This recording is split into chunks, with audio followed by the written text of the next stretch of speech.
y yo les voy a ir platicando un poquito de lo que es mi especialidad. Es anatomía patológica.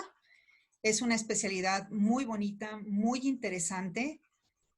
Obviamente en la fase de entrenamiento es difícil como todas las especialidades, pero es una rama muy importante de la medicina y vamos a tratar de cubrir en este ratito las razones por la cual es una especialidad muy importante. Ojalá alguno de ustedes tenga interés más adelante en hacer esta especialidad. Es una especialidad médica. Muchas personas creen que somos gente que solo labora en laboratorio y no tenemos una carrera, una preparación tan larga.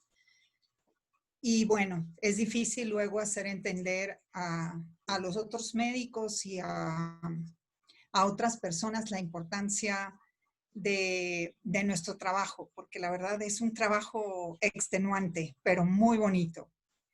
Como ustedes saben, la patología se ocupa del estudio por medio de técnicas morfológicas. Morfológicas quiere decir el estudio de la forma. Morfos es forma. Entonces nosotros estudiamos la forma de los tumores, la forma de las células, clasificamos lesiones tanto benignas de diversa etiología como tumores malignos. ¿De acuerdo? Entonces, nosotros vamos a ver la causa, el desarrollo y las consecuencias de las enfermedades. El último fin es hacer un diagnóstico correcto en biopsias, piezas quirúrgicas, citologías, que son especímenes que solo vemos células, no vemos el tejido organizado como tal, pero también aportan muchísima información. Y obviamente el estudio post-mortem o de autopsias. Ok, gracias. Bien. Aquí les pongo un ejemplo, por ejemplo, de un estudio que es muy frecuente que nosotros revisemos, que son las citologías cérvico-vaginales o comúnmente conocidos o referidos como Papa Nicolau, que es un método de detección oportuna de cáncer. ¿Sí? Aquí ven una pequeña ilustración donde después de haber tomado la muestra, se pone en un vial especial para conservar las células. En esta imagen de las células que vemos, de su lado izquierdo van a ver células de epitelio escamoso del cuello de la matriz o del cuello uterino, que es la forma correcta de decirlo, de características normales. Y del lado derecho de su pantalla, en la fotito que está aquí, van a ver unas células ya con mucho más grandes y que tienen reforzamiento de la membrana citoplásmica y unos núcleos más grandes de su contraparte normal. Entonces, eso es lo que nosotros estudiamos, la forma de las células. En este caso, estas células son coilocitos, que quiere decir que están infectadas por virus del papiloma humano. Si no se trata, más adelante puede dar desarrollo a cáncer cervicuterino, porque de hecho esa es la causa. ¿De acuerdo? Vamos a seguir avanzando y espero explicarles correctamente. ¿De acuerdo? Esta ilustración me encanta. No se las puse para espantarlos, simple y sencillamente para que se sitúen en el inicio de un universo increíble que es la carrera de medicina. Y no es que no vayan a llegar al otro lado del laberinto, sino, por ejemplo, ustedes dicen, yo quiero ser cirujano cardiovascular o quiero ser psiquiatra. En el camino van a tener muchas aventuras, muchas materias y mucho conocimiento muy importante. No necesariamente van a acabar donde ustedes dicen que empiezan, pero eso no quiere decir que no sea un aprendizaje muy importante la carrera de medicina. Nunca se deja de estudiar, pero por eso estudiamos lo que nos gusta, para disfrutarlo, para ayudar a los demás. Un ingrediente muy importante es la humildad. Una persona nunca sabe demasiado, nunca sabe todo. Para eso están los libros, para eso están los numerosos artículos médicos a los cuales tenemos acceso, ya sea en línea o recibiendo las revistas médicas. ¿De acuerdo? Entonces, más que nada es por eso, no es para que suden ni se asusten. Una vez que uno entra a este universo maravilloso, siempre está queriendo aprender más y necesitando aprender más porque la medicina se va actualizando cada vez más rápido. Ahora con los medios digitales y con tantos descubrimientos que han aportado soluciones al tratamiento de las enfermedades o a los diagnósticos de las mismas, hay muchísimo que aprender. Pero bueno, bienvenidos a su carrera de médicos. Ok, la especialidad de anatomía patológica, como ya dijimos, básicamente es lo que vamos a hacer, estudiar las células, los tejidos, para dar diagnósticos certeros y que posteriormente los médicos clínicos o quirúrgicos den el tratamiento adecuado, ¿no? Prácticamente el residente o el médico en entrenamiento en anatomía patológica casi siempre está en el servicio de anatomía patológica, pero actualmente es importantísimo tener relación con el entorno en un hospital y con los médicos clínicos o quirúrgicos. O sea que ya la imagen de que el patólogo estaba encerrado en su laboratorio solo viendo al microscopio exclusivamente células, ya no es la actual. Uno necesita soltarse, interactuar con los médicos y a mí en persona me encanta interactuar con el paciente. Como me gusta mucho explicarles el origen de sus patologías, pues casi siempre me toca explicarles más porque los médicos tratantes o los cirujanos no tienen tiempo de hacerlo con sus consultas. Pero yo siempre me doy el tiempo para hacerlo porque es muy bonito que la gente entienda su enfermedad para poder seguir el tratamiento que se requiere. ¿Ok? Los patólogos seleccionamos los diferentes métodos, equipos o pruebas que vamos a necesitar para cada caso. No es lo mismo trabajar una biopsia de piel que un tumor de sistema nervioso central. Para esto necesitamos de nuestro personal técnico y de mucho material, muchas soluciones, solventes, colorantes, parafina, equipo para poder procesar todas las muestras. ¿De acuerdo? Obviamente los médicos clínicos siempre toman la muestra, toman la biopsia o sugieren la biopsia que va a tomar el cirujano o nosotros mismos patólogos también tomamos biopsias y muchas veces nos piden que les expliquemos qué es la enfermedad, cómo se va a comportar, cuál es su pronóstico y ellos ya analizan las opciones de tratamiento. Vamos a avanzar. Muy bien. En las últimas décadas, los laboratorios de patología han ido modernizándose a velocidad muy rápida. Las primeras 3 fotos que pueden ver son de un laboratorio antiguo de patología, en concreto del área de interpretación diagnóstica, que es donde uno se sienta a ver al microscopio y a estudiar las laminillas, analizarlas. No se leen, se estudian y se analizan. Los 2 primeros patólogos que están allí son muy importantes para la patología latinoamericana. El primero es el doctor Isaac, considera el padre de Latinoamérica. Él vino a México, era español, de Burgos. Él vino a México huyendo de la guerra civil de España en 1939. Y era una persona brillante, se preparó en Berlín, se preparó en Zaragoza y en Madrid. Él prácticamente diseñó una técnica de cómo sacar las vísceras en una autopsia en un solo bloque, cosa que a mí ya me tocó aprenderlo sin saber que lo había hecho, que lo había diseñado.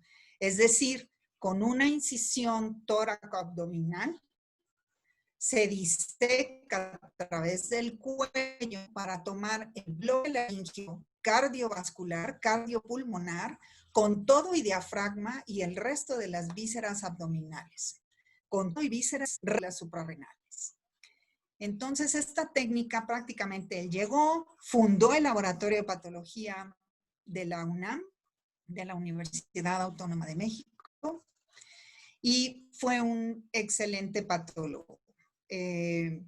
La verdad, hizo muchísimas contribuciones, no nada más aquí en México.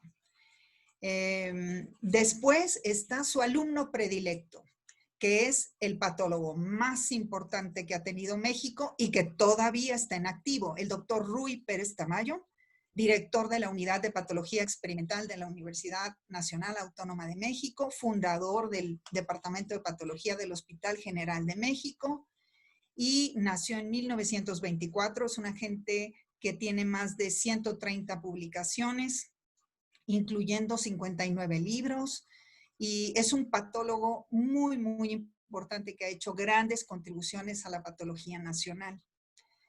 ¿Por qué se los quise presentar? Porque, bueno, el que quiera hacer patología necesariamente va a tener que toparse con las dos historias de estos grandes patólogos. Bien, y tenemos parte del equipo que se utiliza en el laboratorio de patología, que sería procesador de tejidos, los trenes de tinción, se le llama tren, dependiendo, porque en una rejilla se colocan las laminillas con los tejidos ya cortados, una vez que se procesaron en ese aparatito que está allí, en el extremo superior derecho de su pantalla. Ya que se procesaron, se hacen cortes de 3, 4 micras a lo más de grosor, se ponen en laminillas y se van tiñendo dependiendo del tipo de tinción. Entonces yo puedo tener un tren de tinción de rutina, que la más frecuente es con hematoxilina y eosina.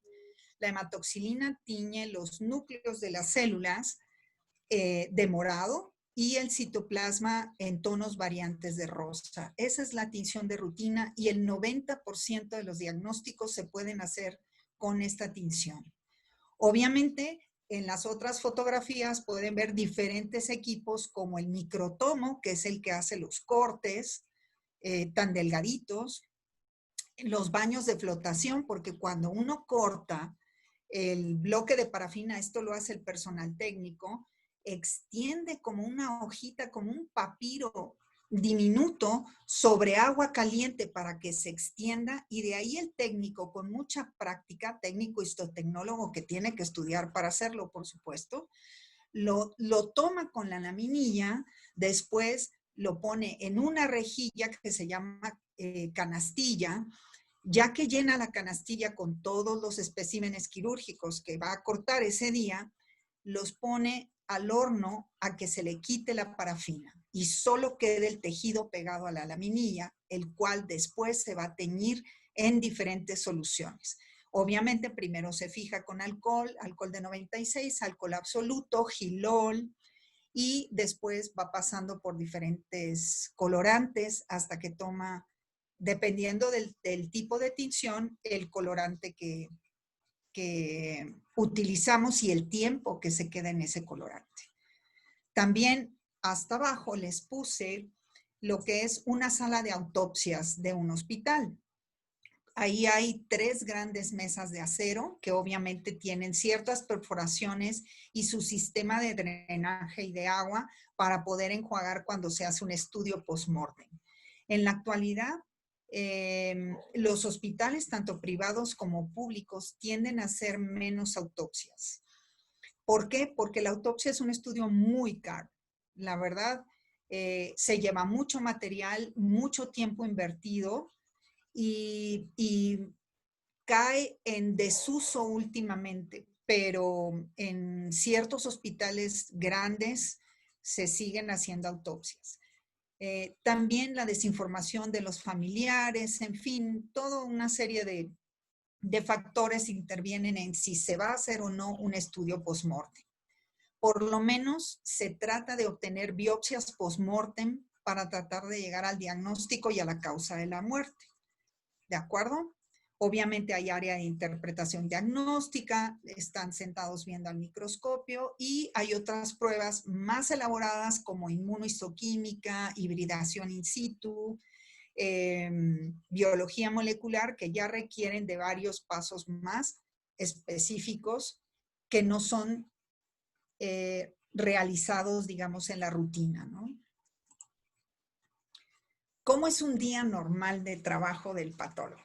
Bueno, los patólogos tenemos nuestro horario regular, ciertas horas de trabajo dependiendo del hospital o del laboratorio en el que estamos.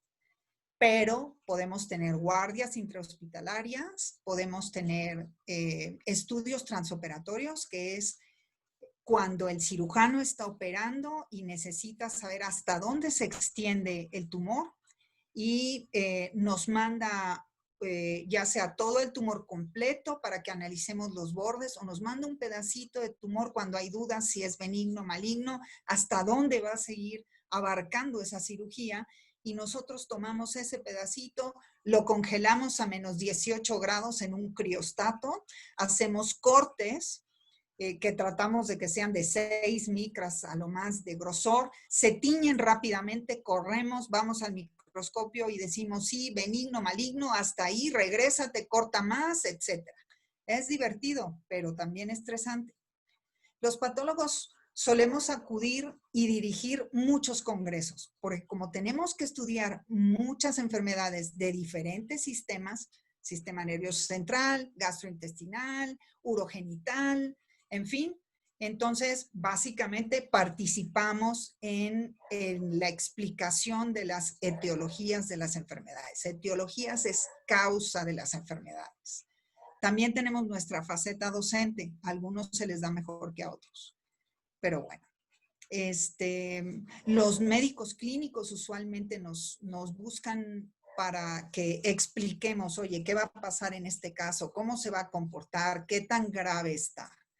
Y hay clínicos que son muy buenos y cirujanos que son magníficos, con los cuales ya desde que nos mandan la pieza nosotros sabemos lo que están pensando en el diagnóstico correcto, nosotros se lo corroboramos y mantenemos una correlación clínico-patológica, que es lo importante, junto con los estudios de imagenología, que es otra especialidad muy linda y con la cual también tenemos que tener mucha comunicación. Recuerden que el beneficiado de nuestra interacción como médicos es el paciente siempre. ¿De acuerdo? Además que nosotros aprendemos más y eso es muy padre.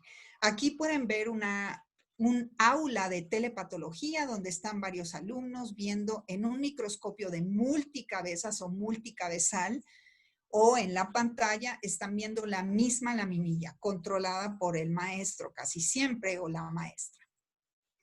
Y este dibujito me encanta porque esa expresión de funny looking cells es muy utilizada en patología. Cuando nos están presionando, ¿cuál es el diagnóstico? Ya lo quieren. Recuerden que una biopsia lleva varios procesos. O sea, no puede estar ese mismo día como algunos análisis de sangre o de orina. No puede estar al día siguiente necesariamente porque no es un estudio transoperatorio. Entonces, cuando nos están presionando, ¿cuál es el diagnóstico? ¿Cuál es el diagnóstico? Dile que funny looking cells, pink and violet, o sea, tinciones de hematoxilina y eosina, y que lo correlacionen clínicamente. Por eso me gusta mucho esa ilustración y se las quise compartir. Pero casi siempre les damos toda la información a los clínicos que necesitan saber. Bien, vamos entrando en materia y espero no extenderme mucho. Como les comentaba, el diagnóstico correcto es nuestro fin. Sean biopsias en piezas quirúrgicas, hay piezas quirúrgicas enormes, como este tumor renal que está casi en el centro de su pantalla, que incluso la pinza está sosteniendo la glándula suprarrenal. El gran tumor pesó 1,5 kilos y estaba saliéndose de la cápsula renal. En el extremo izquierdo de la fotografía ven un remanente de tejido renal conservado. El resto es un gran tumor que está incluso invadiendo la fascia de Gerota, que es el límite protector en el retroperitoneo que cubre la cápsula del riñón y ya obviamente estaba infiltrando la glándula suprarrenal, que es esa pequeñita naranja que está por ahí arriba. Su color lo dan las células que están llenas de lípidos, ¿de acuerdo? También en especímenes de autopsia podemos ver el hígado, en este caso este hígado está sumamente congestivo, seguramente el paciente tuvo falla orgánica múltiple o tuvo algunas otras complicaciones, pero no murió por cuestiones hepáticas propiamente. Tiene zonas de hemorragia reciente que se ven así en la periferia. Los patólogos aprendemos a describir muy bien las lesiones para poder darnos a entender mejor. Abajo tenemos un espécimen de mastectomía, que es el uso de piel que incluye el complejo areola-pezón y todo el tejido fibroadiposo glandular de lo que es la glándula mamaria. Arriba tenemos un segmento de colon con un gran carcinoma ulcerado, que es fácil de distinguir y tiene, como ya está abierta la pieza quirúrgica, por fuera, alrededor, tiene el tejido adiposo del mesocolon. Espero no pasarme de tiempo.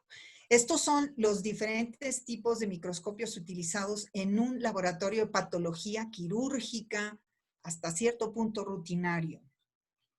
El microscopio de luz, el estereomicroscopio, que es para amplificar las biopsias pequeñitas y poder ver, por ejemplo, cuando nos mandan una biopsia de injerto de implante renal para ver si está funcionando bien o el paciente lo está rechazando, tenemos que contar para que la biopsia sea suficiente mínimo 7 glomérulos. El otro microscopio que queda exactamente en el centro, que se ve grande, más tosco, ese es un microscopio con inmunofluorescencia. Es muy útil para ver ciertos padecimientos autoinmunes que afectan riñón, la piel y algunos otros tejidos. El del extremo derecho superior es un microscopio invertido que se utiliza para cultivo celular. Ese es más que nada para zonas de investigación. Yo no tengo un microscopio invertido en mi laboratorio. En mi práctica privada es solo establecer el diagnóstico. Y la imagen es un corte del tumor renal que vieron grandote que estaba allí. Si hacemos una sección oblicua, en la parte superior derecha vamos a ver nódulos tumorales y abajo, inferior izquierdo, vamos a ver el tejido renal remanente con unas estructuras redonditas que se le llaman glomérulos. Y todo lo que se ve con esos huequitos blancos son los túbulos, ¿de acuerdo? Que son los que ya llevan la orina filtrada, algunos reabsorben agua, algunos otros elementos como electrolitos, y los túbulos distales son los que ya eliminan la orina, van hacia el sistema pielocalicial, que es el que colecta con el uréter, y el uréter llega hasta la vejiga y ahí se depura la orina. Muy interesante. Bueno, a mí me encanta ver laminillas. Ok, la base, esta ilustración me encanta. La base del patólogo de conservar los tejidos es la formalina o el formaldehído. Entonces, este es un chiste que dice que el patólogo, ¿cómo se viste? Con formaldehyde o casserole. Está simpático. La formación y las rotaciones del residente de patología. Muchas veces en un departamento de patología no se alcanza a cubrir todas las áreas, todos los sistemas. Entonces, es muy importante salir a rotar. En mi caso, yo salí a rotar 6 meses al Instituto Nacional al Hospital de Oncología del Centro Médico Nacional para ver más tumores de los que veía en mi hospital, y 6 meses a patología pediátrica en el Instituto Nacional de Pediatría. Entonces, completamos la visión en conjunto de nuestra formación panorámica para poder abarcar todo lo que implica patología ocular, patología de sistema nervioso, patología de piel, patología de la sangre y los ganglios linfáticos y médula ósea, que es la hematopatología, en fin, patología oncológica, patología ginecológica, pediátrica, todas las ramas que ustedes quieran. Y nuestra formación incluye hacer autopsias. No me lo van a creer, pero yo hace muchos años que hice mi especialidad, casi todas las autopsias me tocaban a mí cuando estaba de guardia. Entonces, hasta me hacían broma algunos amigos o los mismos residentes de medicina interna que me veían en el comedor, me asomaban la tarjeta amarilla como diciendo, ya el familiar autorizó la autopsia, estamos esperando que muera para mandártelo a ti. Entonces era así como, no puede ser, ¿por qué no toca mañana la autopsia que está alguien más? Pero no, en fin, yo me la vivía en la sala de autopsias. Y finalmente aprendí a hacerlas bien, pero sí sufrí, porque es un estudio muy largo, extenuante, y tenía yo que presentarla al día siguiente a mis médicos adscritos a las 10 de la mañana, hubiese llegado a la hora que hubiese llegado. O sea que si llegaba a las 2 de la mañana, yo para las 10 de la mañana ya tenía que tener todos los órganos disecados para exponer a mis maestros cuáles eran los diagnósticos anatómicos presuntos, ¿no? En fin, entonces aprendemos a ver y estudiar piezas macroscópicas, las autopsias y todas las variantes de la patología que podemos abarcar. Espero no estarme colgando mucho de tiempo, pero bueno, trataré de apurarme. Algunos estudiantes de medicina no siempre van con la intención de hacer patología como especialidad. Sin embargo, aprenden de sus maestros, les llama la atención, se les facilita el estudio de las imágenes y sobre todo recordar clasificaciones de tumores y de enfermedades, que eso es parte de nuestra vida diaria. ¿De acuerdo? Hay algunos que dicen, bueno, tengo mi horario establecido, no voy a tener urgencias, puedo combinar mi vida familiar. Algunos se han inclinado por allí. ¿De acuerdo? A mí siempre me ha gustado mucho la patología y sí dudé, por supuesto, a lo largo de la carrera porque todo me iba gustando. Sin embargo, decía yo, ¿cómo puedo ver todo? ¿En qué especialidad puedo abarcar un poquito de todo? En anatomía patológica. Me gustan mucho las imágenes, me gusta mucho ver el mundo de colores. Entonces dije, esto es lo mío, patología, y afortunadamente allí voy. ¿Qué hacemos? Estudiamos básicamente los cambios, ¿no? Perdón que está muy compleja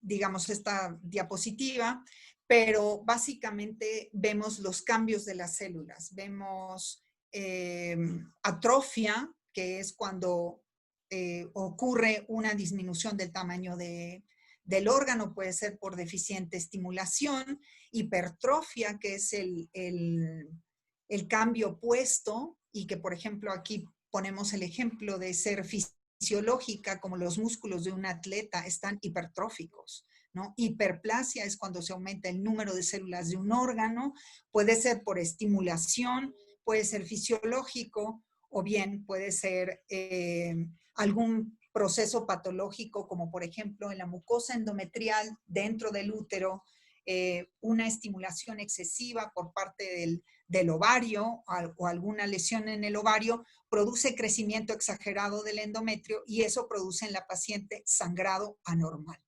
¿De acuerdo? Metaplasia es un cambio que nosotros vemos que es una sustitución o adaptación de un tejido por otro.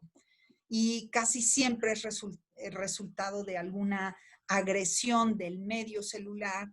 Y el ejemplo más bonito, más clásico, es el de la presencia de epitelio o mucosa o células escamosas sustituyendo el epitelio respiratorio, que es cilíndrico ciliado, en una persona fumadora. ¿Por qué? Porque el humo del tabaco agrede al epitelio o a la mucosa cilíndrica de las vías respiratorias altas y se sustituye por metaplasia escamosa, un epitelio más resistente que puede soportar el daño del humo del tabaco. Sin embargo, con el tiempo puede malignizarse, ¿de acuerdo? Ok, aquí es un resumen rápido del proceso de las muestras. Llegamos, estudiamos la pieza quirúrgica, la cortamos, fotografiamos, medimos, pesamos si es necesario.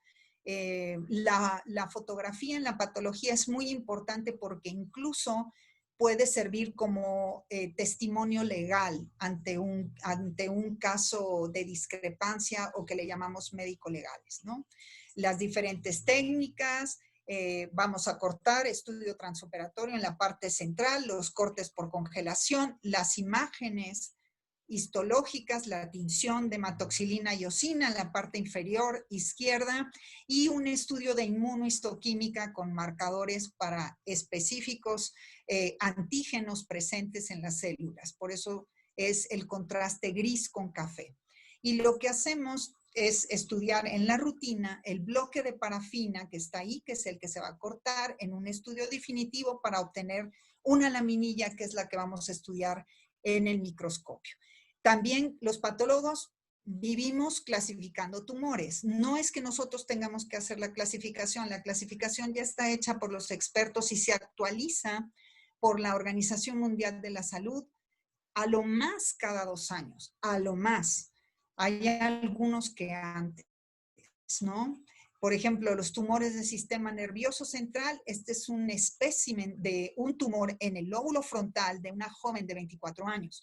En la parte de abajo del espécimen quirúrgico pueden ver algunas circunvoluciones de la corteza del cerebro y después un tejido de aspecto gelatinoso que prácticamente se puede deshacer si uno lo manipula rápidamente y por eso tiene que quedarse fijándose en formalina más tiempo. Cuando hacemos los cortes, vemos en esta otra imagen, claro, es una panorámica totalmente para mostrarles que hay corteza cerebral arriba de características normales y abajo está el tejido tumoral. En la imagen media panorámica que vemos en la porción inferior hay un par de neuronas, células de la glía y células tumorales. La glía es la sustancia blanca que sostiene las neuronas. Y aquí una tablita de la clasificación de los tumores de la glía o astrocitomas comparados con un corte de glía normal o sustancia blanca normal. Así que nosotros estudiamos las clasificaciones para poder identificar qué tipo de tumor es, qué grado tiene de diferenciación para ver cuál va a ser su comportamiento biológico. Entre menor diferenciación como el glioblastoma multiforme o astrocitoma grado 4, peor el pronóstico.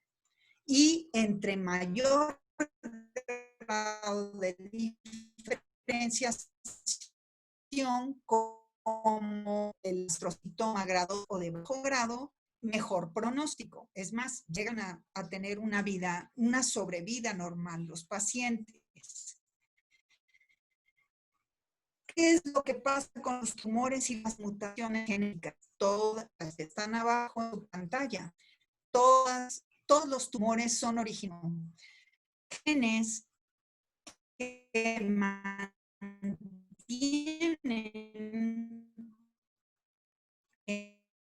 replicación celular o la reproducción de las células. Sin embargo, hay unos genes que tienen información para originar una proliferación anormal de las células, lo cual daría origen a un tumor. Entonces se llaman protooncogenes. Y todos se expresan en una parte de la cadena del DNA. Por ejemplo, una mutación muy frecuente en tumores es de la proteína P53. Pérdida de la proteína P53 da origen a astrocitomas y a otros tumores, incluyendo en la glándula mamaria. ¿De acuerdo? Otros son factor de proliferación celular, en fin, otras alteraciones celulares. Bien, ya me estoy extendiendo un poco, pero básicamente de patología que hacemos dependiendo de lo que vamos a estudiar, el órgano, el tejido que vamos a estudiar, lo que tenemos que hacer. Por ejemplo, hígado. Correlacionamos el aspecto de un hígado normal, el aspecto de un hígado graso, ahí se ven las vacuolas de grasa acumuladas en los hepatocitos, o bien un hígado cirrótico, que ya está todo distorsionado. Eso lo clasificamos nosotros. En la imagen inferior izquierda ¿Cuáles son las lesiones en la mucosa del estómago que pueden dar origen a tumores? Tumores benignos como pólipos o adenomas, que algunos llevan inestabilidad en la mucosa y a la larga, aunado a mutaciones y factores exógenos, van a dar origen a un carcinoma gástrico. Por ejemplo, el factor exógeno que más se asocia a carcinoma gástrico es una bacteria que se llama Helicobacter pylori, produce una gastritis extensa y posteriormente, si no es tratada, puede dar origen a 2 diferentes tipos de enfermedades malignas. Una sería el linfoma tipo MALT, otra sería el carcinoma gástrico. ¿De acuerdo? También en la imagen inferior derecha ayudamos a los médicos clínicos a estadificar las enfermedades. Por ejemplo, estos son cortes de útero, un esquema de cortes de útero, donde vamos viendo qué tan extenso está el carcinoma del cérvix, que es el cuello uterino.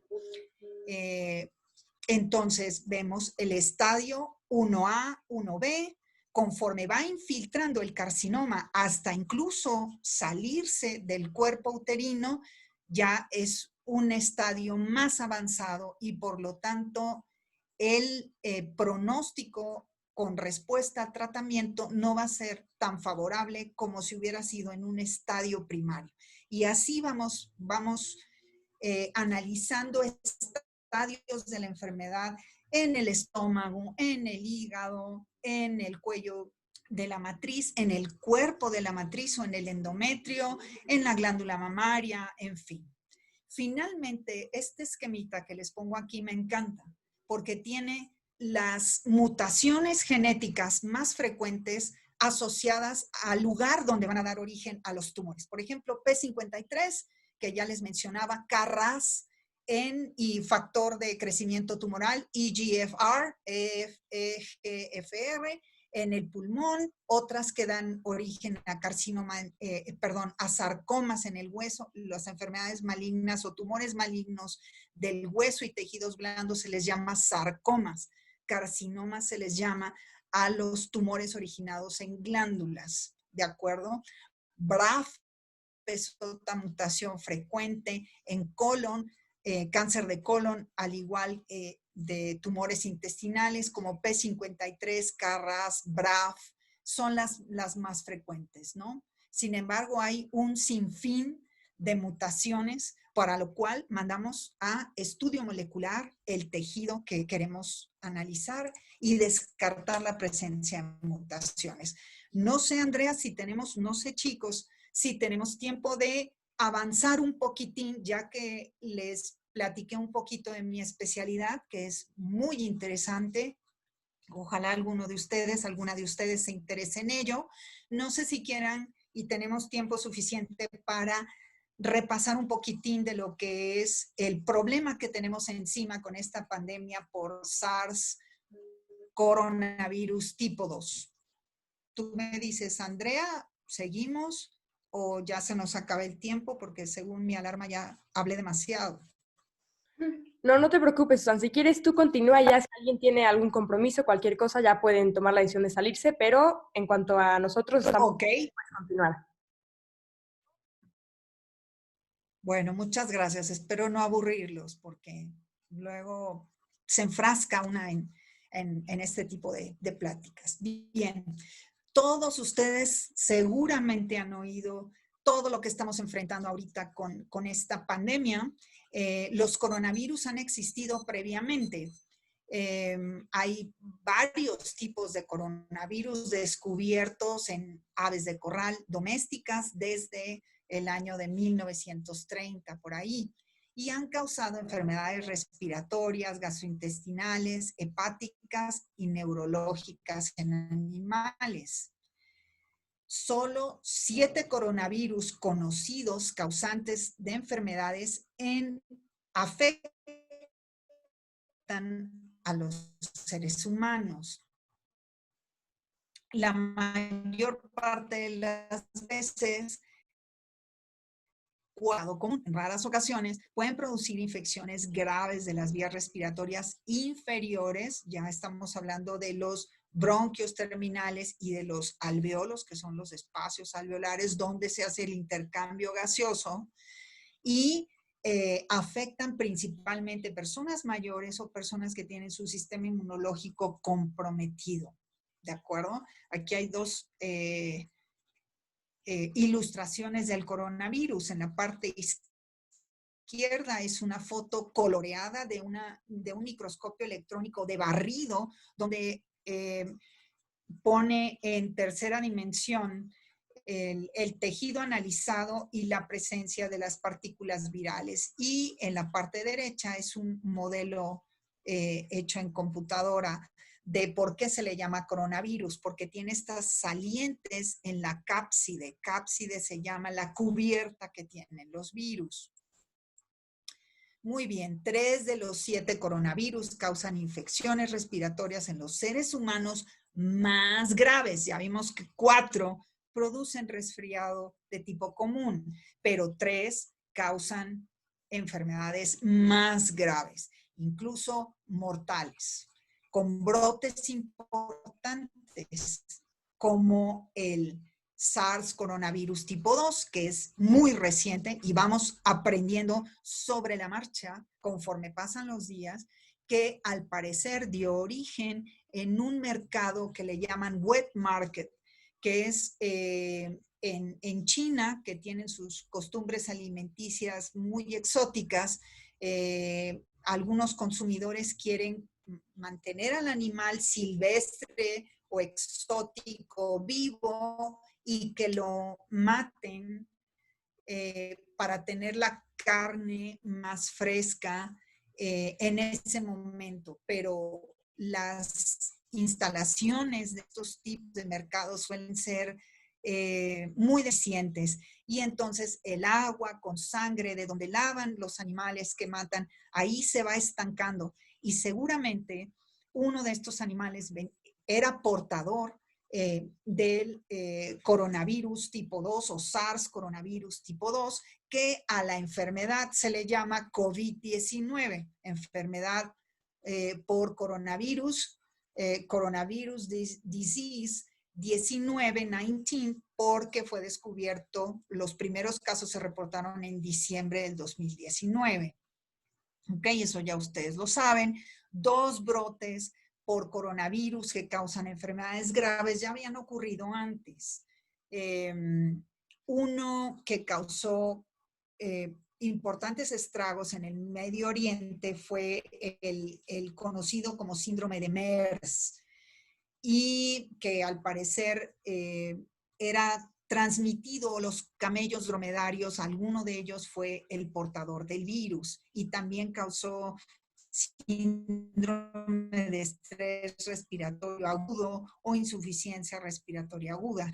Y uno muy importante fue el identificado a finales del 2002-2003 como síndrome agudo respiratorio grave, o SARS, Severe Acute Respiratory Syndrome. Esas son las siglas. Estos coronavirus causan infecciones respiratorias graves y se conocen como patógenos zoonóticos, es decir, algunos animales son portadores, otros animales son enfermos por ese virus, y animales pueden transmitir el virus a humanos. Esta ilustración de la parte superior es también de microscopía electrónica, como se ve, igualmente la inferior, como se ven los coronavirus y sus salientes.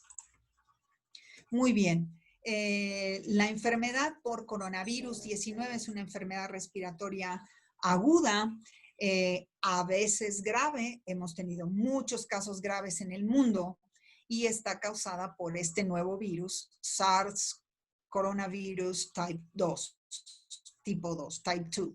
Se informó la presencia de esta enfermedad a finales de 2019 en la provincia de Wuhan, en China, y desde entonces la infección se ha ido extendiendo, así como en las películas. Viajeros, yo me fui infectado, viajé a otro país, infecté a otra gente, y en este caso la infecciones de tipo exponencial. Por eso es que tanto se insiste en los medios de comunicación que debemos evitar tener contacto con otras personas, porque al principio no son visibles o no son expresados los síntomas de la enfermedad, e incluso hay individuos que pueden ser portadores y producir o infectar a otras personas. Entonces, hay algunas personas más susceptibles a desarrollar síndrome agudo respiratorio grave o severo, ¿de acuerdo? Las condiciones de alto riesgo conocidas hasta ahora, vamos en el 5º mes de esta pandemia, entonces muchos hospitales de ciudades y de países que han estado en estado crítico con muchos enfermos van aportando sus casuísticas, y en estas casuísticas los otros países que apenas están empezando con brotes o con un número importante de la población afectada, entonces va recogiendo la información para ver qué es lo que nos va a servir con nuestros pacientes. Y se ha visto que los adultos mayores con enfermedades preexistentes tienen riesgo de presentar enfermedad por coronavirus de tipo 19. Son más pronos a contagiarse, así como el personal de salud que trabaja en unidades de terapia intensiva.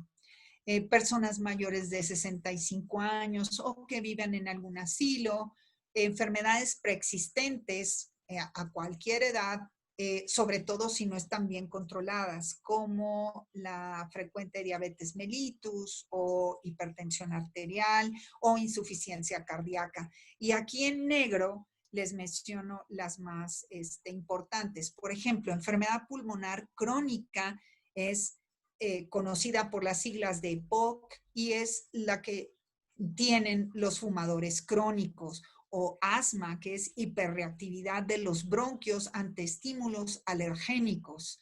Personas que tienen insuficiencia cardíaca, las personas inmunocomprometidas, este es un término que quiere decir que los pacientes tienen su sistema inmunológico o de defensa bajo, a la baja, con menor número de células, o la capacidad funcional de las células está muy disminuida. Sobre todo los pacientes que están recibiendo tratamientos oncológicos, es decir, por algún tipo de enfermedad maligna. O pacientes trasplantados. Cuando uno recibe un trasplante, se baja el sistema inmunológico a propósito para evitar que el mismo lo rechace. Ok, personas con obesidad mórbida, para lo cual tengo que cuidarme. Diabetes, que ya lo mencioné, insuficiencia renal y pacientes que requieren de diálisis o con alguna enfermedad hepática. Prácticamente son los reconocidos factores de riesgo. Esta tabla o esta información condensada es de ayer, del día de ayer. La página de internet de la Organización Mundial de la Salud mantiene las cifras en constante actualización. Por eso le puse la fecha. Y vemos el número de casos afectados ya a nivel global, 4.006.257 casos con 278.892 muertes a nivel mundial por esta pandemia. Y esto, si quieren, lo revisan ustedes con calma. Por eso ya nuestro pobre planeta ya tiene hasta su cubrebocas puesto. Y las presentaciones clínicas más frecuentes son fiebre, tos, fatiga, anorexia, que es pérdida del apetito, dificultad respiratoria, o aunque sea leve, producción de secreción al toser, y dolor muscular, que es el término que se conoce como mialgia. Ok, sí produce el SARS coronavirus tipo 2, sí produce daño pulmonar. El daño pulmonar que produce es daño alveolar difuso, destruye las paredes de los alveolos, y al destruirse se liberan sustancias que favorecen o desencadenan la cascada de la respuesta inflamatoria y entonces los pacientes tienen edema, hemorragia, tromboembolia pulmonar y más que una neumonía de tipo bacteriana o de focos múltiples. Pero yo le comentaba a Andreita que quise mencionarles acerca de la complicación de la coagulación intravascular diseminada porque hace unos días llovieron en WhatsApp muchos videos y mensajes con que lo que causaba el coronavirus era coagulación intravascular diseminada exclusivamente y que el tratamiento era solo con anticoagulantes, lo cual no es cierto. La coagulación intravascular diseminada es una complicación no exclusiva del SARS coronavirus tipo 2. ¿Ok? Consiste la coagulación intravascular diseminada en una generación excesiva, anormal, de factores de la coagulación en la sangre circulante, como la trombina y la fibrina. Gracias a ellos, cuando nos cortamos, se forma un coagulito que tapa esa cortada. Trombina y fibrina, entre otros grandes factores. Obviamente estos factores llaman a las plaquetas que vienen rápidamente, es como aplicar un cemento donde se cortó el tejido y tratan de cerrar la herida, ¿ok? Entonces, la coagulación intravascular diseminada evoluciona lentamente, puede llevarse semanas o meses y se le llama de evolución lenta o la hay de evolución rápida y drástica. Y les voy a mostrar algunos ejemplos. La coagulación intravascular grave desencadena con una mezcla desenfrenada de los factores de la cascada de la coagulación, se le llama, como tiempos de tromboplastina y de protrombina. Se activan el fibrinógeno plasmático y entonces se hacen microtrombos de manera diseminada en muchos órganos. Y estos trombos, a la hora de bloquear la microcirculación, producen zonas de infarto y las zonas de infarto producen consecuentemente zonas de hemorragia. Entonces, se presentan los dos extremos de alteraciones en la cascada de coagulación, los cuales son zonas de hemorragia y zonas de hipercoagulabilidad o estado de hipercoagulabilidad en la sangre que produce trombos y microinfartos a nivel sistémico. Sistémico quiere decir en todo el organismo.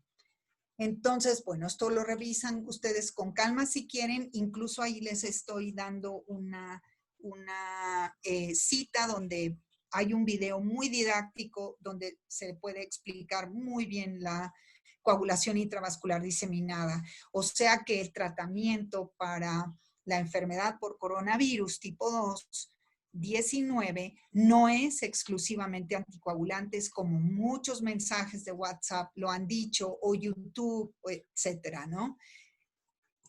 Muy bien. Finalizando, los tratamientos utilizados para esta pandemia van surgiendo en el día a día conforme se van presentando los casos. Por ejemplo, sí se requieren los ventiladores, sí se requieren las unidades de terapia intensiva. Los anticoagulantes no solucionan la insuficiencia respiratoria en una enfermedad por coronavirus 19. Sin embargo, hay pacientes asintomáticos, los que van a tener síntomas, entonces van a recibir tratamiento.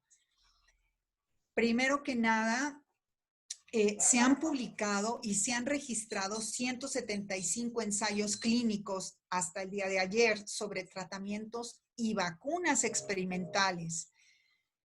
Entonces, las estrategias terapéuticas para tratar la enfermedad grave son con varios tipos de medicamentos. Por ejemplo, antivirales, que sí sirven, sobre todo el Remdesivir, que se utiliza usualmente en pacientes que tienen SIDA, medicamentos derivados de la cloroquina que se han utilizado para tratar la malaria o paludismo, los agentes inmunomoduladores, que son primos de los tratamientos oncológicos, y es de mucha utilidad el uso oportuno de antiinflamatorios esteroideos como la metilprednisolona, también antibióticos como la acitromicina y los anticoagulantes. Pero cada paciente es individual, cada paciente va a necesitar dirigirse hacia un esquema de tratamiento. Estos son hasta ahorita los que han funcionado mejor.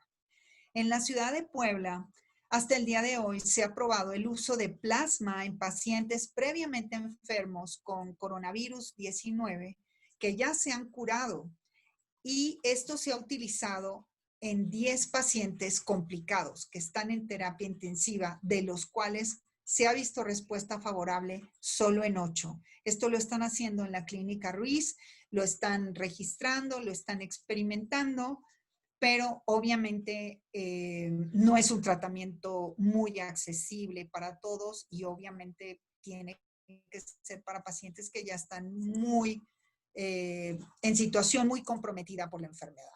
Entonces,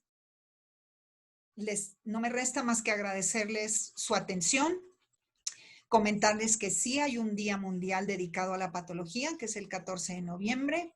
La patología es muy linda, nosotros podemos ver cosas estéticas en nuestros tejidos.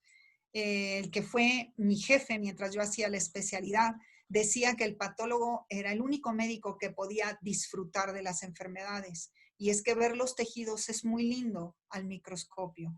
Por ejemplo, podemos ver una proliferación de células hematológicas anormales o un linfoma formando un corazón en este pequeño nódulo, o si nos imaginamos las glándulas centrales gastrointestinales, también podemos ver corazones. La imagen del Cookie Monster corresponde a una glándula prostática con hiperplasia. Las glándulas están dilatadas y son proliferantes, y bueno, uno se tiene que imaginar y ya aparece el Cookie Monster por ahí. Entonces, ojalá y les haya gustado la charla, y si tienen alguna pregunta, con mucho gusto, y ojalá alguno de ustedes se interese por hacer patología el día de mañana. Gracias, mucho gusto. Muchísimas gracias, Susan. Nada más tenemos una pregunta de Melanie, te la leo para que la puedas contestar. Gracias. Básicamente dice: hola doctora, buenas tardes, tengo una pregunta para usted. ¿Qué fue lo que la motivó a estudiar medicina y qué fue lo que la motivó para estudiar esa especialidad? Ok, lo que me motivó para estudiar medicina fue en gran parte mi deseo de curar a los enfermos.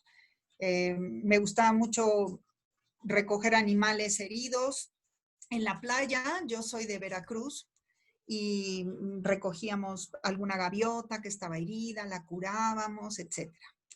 Por otro lado, mi papá era patólogo y me encantaba su trabajo, me enseñaba muchas cosas, y de ahí le tomé mucho gusto a la especialidad. Además, mi mamá es laboratorista y también trabajaba muchos años en un laboratorio de patología. Prácticamente crecí en un laboratorio, y para mí no había cabida para otro tipo de actividad. Sí me gustaban mucho diferentes especialidades, pero en la patología yo pensaba, y lo hago, puedo abarcar muchas áreas, puedo abarcar glándula mamaria, que es mi área fuerte de trabajo, patología gastrointestinal, patología oncológica y también uropatología, ¿no? Y bueno, deseo que les vaya muy bien cuando estudien medicina. Hay años más difíciles que otros, pero al final todo vale la pena. Susan, tenemos 2 preguntas más. Adelante. De Ariadna pregunta: ¿cómo funcionaría la terapia con plasma de pacientes recuperados de COVID-19 en los pacientes graves, o por qué se está implementando esto? Sí, aquí en Puebla tenemos un centro hematológico reconocido mundialmente, que es el de la Clínica Ruiz, a cargo del doctor Guillermo Ruiz Argüelles, que creo que ustedes conocen bien, porque participó en un curso con Andrea. ellos tienen una casuística enorme de trasplante de médula ósea. El trasplante de médula ósea muchas veces es autólogo o de donador vivo relacionado. Es decir, se obtiene se obtiene la médula ósea y se prepara para volver a inyectarse en el paciente receptor. Todo este proceso lleva un sinnúmero de equipo médico especializado que tanto técnicos médicos como el equipo médico mismo, que separa los componentes de la sangre, separa plasma, separa glóbulos rojos, separa células blancas, separa plaquetas. A eso se le llama, las máquinas más comunes se llaman de plasmaféresis. Lo que están haciendo es recolectar el plasma de pacientes que ya se han curado de la enfermedad de coronavirus y los están transfundiendo a pacientes enfermos. Yo desconozco detalles de ese tipo de tratamiento porque no es mi área, pero ya salió a la luz pública, dio la noticia el mismo doctor Guillermo Ruiz Argüelles, que en 8 de 10 pacientes en terapia intensiva con enfermedad por coronavirus 19, había una respuesta favorable recibiendo el plasma filtrado ya de pacientes que ya se han curado. Es decir, el paciente ya curado se vuelve donador de su plasma para ayudar a otros pacientes. Así es como está funcionando. Es una casuística muy pequeña, pero el tratamiento es mucho más difícil porque ya se dieron la tarea de encontrar a pacientes que ya estuvieron enfermos y solicitarles que donen su plasma para experimentalmente tratar de ayudar a otros pacientes enfermos en estado grave. Yo creo que pueden tener más información si entran al sitio de internet de la Clínica Ruiz, específicamente buscando este tema. Leo las siguientes preguntas. Diana pregunta, ¿cuánto tiempo después de un TX de quimioterapia el cuerpo deja de estar inmunosuprimido? ¿Cuánto tiempo después de un tratamiento de quimioterapia el organismo deja de estar inmunosuprimido? Es variable, dependiendo si se agrega terapia blanco dirigida a pacientes que presentan mutaciones específicas y ya identificadas, como en muchas leucemias o en muchos carcinomas. El estado del paciente inmunológico va también a depender de su estado nutricional y de su recuperación. Recordemos que si la enfermedad o el diagnóstico del tumor o del cáncer estaba muy avanzado, la recuperación va a ser menor. Entonces, se necesitará más agentes o quimioterapéuticos. Por ejemplo, les pongo un ejemplo. En cáncer de mama, en un estadio 1 o 2, el tratamiento puede ser, y de un carcinoma bien diferenciado, el tratamiento puede ser con algunos agentes de quimioterapia que no son tan agresivos para el organismo y aparte tratamiento antihormonal siempre con la cirugía, antes o después. Se llama tratamiento neoadyuvante cuando se da antes de la cirugía y adyuvante cuando se da después de la cirugía. Pero cuando el carcinoma es agresivo, es de gran tamaño, es decir, mayor de 2 centímetros el tumor, tiene ganglios regionales positivos con metástasis, entonces ya tenemos que echar mano de unos agentes quimioterapéuticos que se llaman antraciclinas, que son tóxicos. Entonces son más tóxicos con las células normales del organismo. Entonces depende si uno recibe tratamiento oncológico para un carcinoma bien diferenciado, pequeño, sin metástasis a ganglios regionales o metástasis a distancia, que un carcinoma agresivo de mayor tamaño y con metástasis o infiltración al tejido que lo rodea. Si nosotros tenemos que echar mano de las antraciclinas, va a haber un estado de toxicidad en el organismo y difícilmente se va a recuperar rápido el sistema inmunológico. Es decir, las defensas van a permanecer más tiempo bajas. Lo mismo sucede con un paciente que ha recibido un trasplante. Hay rechazos que se llaman rechazos crónicos. Por lo tal, el paciente debe recibir tratamiento de inmunosupresión para mantener la respuesta inflamatoria y el sistema inmunológico apagado para que no rechace el trasplante. O sea que es variable en cada caso. Espero haber respondido a la pregunta. Muchas gracias, Susan. Y la última pregunta que tenemos, Aranza pregunta, ¿cuál es la diferencia entre un patólogo forense y un coronero? ¿Y un qué, perdón? Puso entre comillas coronero. Ok, ese término no lo había escuchado. Pero el patólogo forense es otra subespecialidad. Para no hacer más grande la charla, no hablé de la patología forense. Por ejemplo, yo soy patóloga quirúrgica. Estudio especímenes quirúrgicos, tumores, biopsias de pacientes vivos o hago autopsias de pacientes que estuvieron enfermos. No hago autopsias médico-legales. Es decir, alguien que murió por un balazo, fue atropellado o eso lo hace. Idealmente, el médico forense debe ser patólogo, anatomopatólogo, porque obviamente tenemos que tener una preparación compleja. Es muy interesante y muy bonita la patología forense. Sí se hace en países del primer mundo. Nosotros lamentablemente no contamos con la infraestructura en México y en algunos países de Latinoamérica, no todos, para desarrollar patología forense, como por ejemplo en las series de televisión, que ni se despeinan. Yo siempre que salía de una autopsia parecía un cadáver. ¿Por qué? Pues porque obviamente duraba al menos 4 horas en la sala de autopsias disecando, se me quedaba el olor en el bulbo olfatorio dependiendo de la causa de la muerte. Si el paciente había muerto de sepsis, era un olor que me duraba días.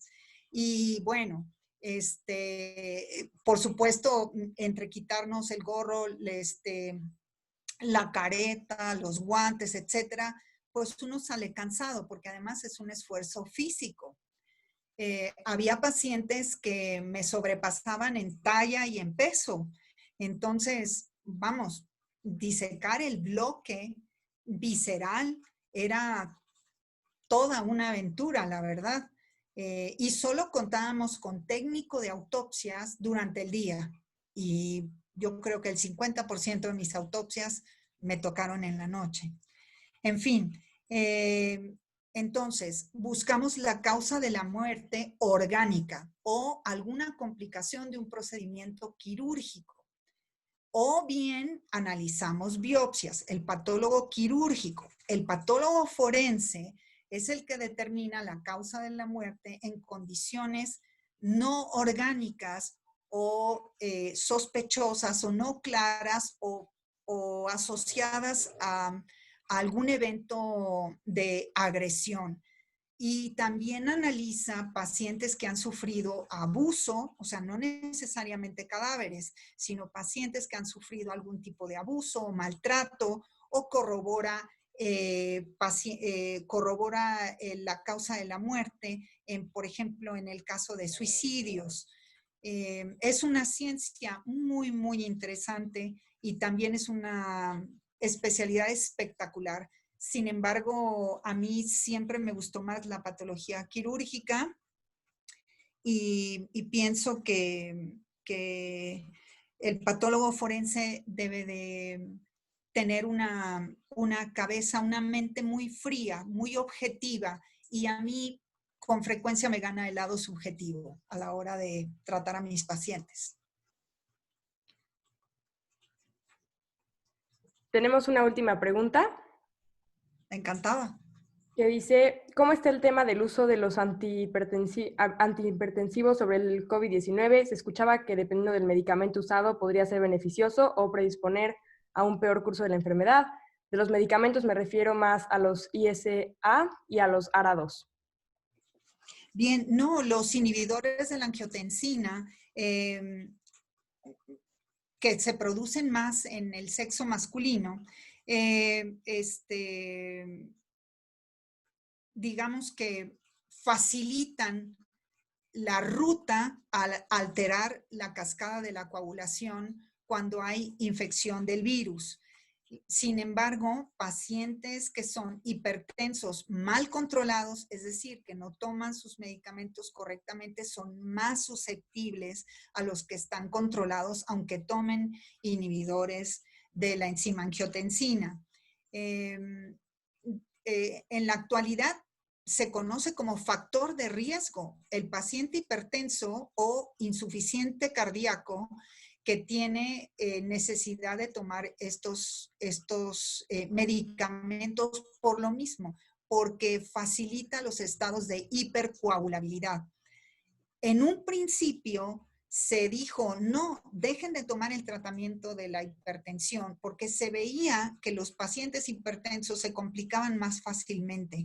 Pero a finales de febrero, principios de marzo, fue cuando se dijo, sí, claro, pero también las personas del sexo masculino producen más la enzima angiotensina 2 y por lo mismo, entre otras características, son más pronos a complicarse una vez que están infectados.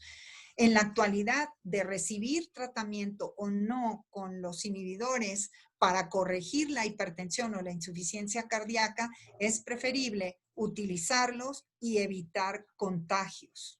Hasta ahorita eso es lo que tengo entendido. Les recuerdo que la terapéutica no es el área específica de un patólogo. El área específica es establecer el diagnóstico y los mecanismos de la enfermedad.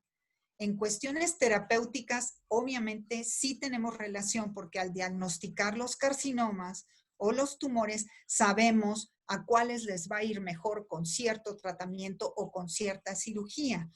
Pero meternos ya a detalles finos de la terapéutica empleada, le corresponde más a un médico internista. Yo no quisiera decir algo que estuviese incorrecto por falta de preparación en el área, pero sí es establecido en la actualidad que hay que utilizar, por ejemplo, la aspirina para digamos, un anticoagulante, antiagregador plaquetario, más que anticoagulante, en uso profiláctico, cosa que se dijo en enero, no, dejen la aspirina, dejen los antihipertensivos por el riesgo de favorecer los estados de complicación, ya sea con coagulación intravascular diseminada o con daño alveolar difuso.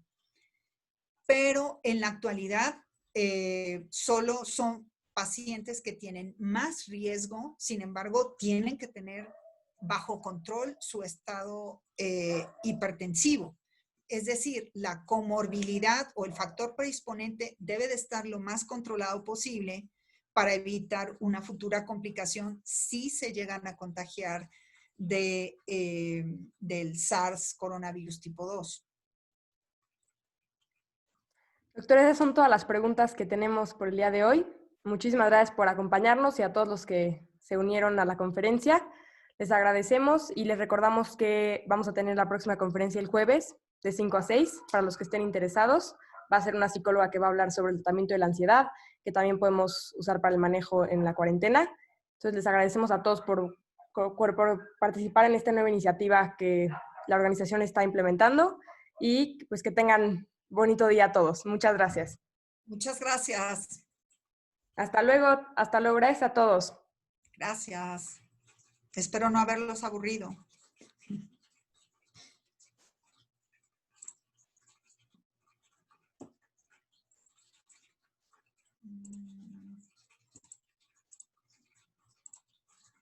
Ok, y aquí estamos. Vamos a salir.